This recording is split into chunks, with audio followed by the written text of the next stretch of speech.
Now we are going to hole. তোর সব কিছুতে নয় ছয় এই জ্বালা কি প্রাণে সয়।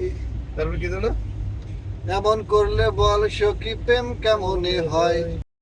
কর্ণফুলী টানেল, পূর্ব নাম বঙ্গবন্ধু শেখ মুজিবুর রহমান টানেল, হলো বাংলাদেশের চট্টগ্রামের কর্ণফুলী নদীর নিচে অবস্থিত একটি সড়ক সুড়ঙ্গ। 2023 সালের 28 অক্টোবর তৎকালীন প্রধানমন্ত্রী শেখ হাসিনা এই সুড়ঙ্গপথটির উদ্বোধন করেন।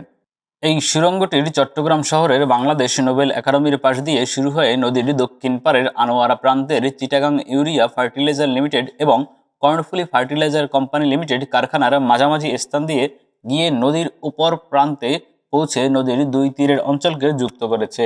এই সুড়ঙ্গের মধ্য দিয়ে ঢাকা চট্টগ্রাম কক্সবাজার মহাসড়ক যুক্ত হয়। কর্ণফুলী টানেলের দৈর্ঘ্য 3.32 কিলোমিটার। এই সুড়ঙ্গটি বাংলাদেশের প্রথম সুড়ঙ্গ পথ এবং দক্ষিণ এশিয়া নদী তলদেশ থেকে প্রথম ও দীর্ঘতম সড়ক সুড়ঙ্গ পথ। চীনা প্রতিষ্ঠান China communication and construction company limited এই সুড়ঙ্গের নির্মাণ প্রকল্প বাস্তবায়ন করে। কর্ণফুলী নদীর মধ্যভাগ দিয়ে সুড়ঙ্গটি 150 ফুট গভীরে অবস্থিত। এর অবস্থান কর্ণফুলী নদীর তলদেশ চট্টগ্রাম নোবেল একাডেমি থেকে আনোয়ারা। 28 অক্টোবর 2023 সাবেক প্রধানমন্ত্রী শেখ হাসিনা উদ্বোধন করেন। মূল টানেলের দৈর্ঘ্য 3.32 কিলোমিটার, সংযোগ সড়ক সহ মোট 9.39 কিলোমিটার। আপনারা যারা এখনো আসেননি অবশ্যই এসে এখানের সৌন্দর্য দেখে যাবেন। ধন্যবাদ।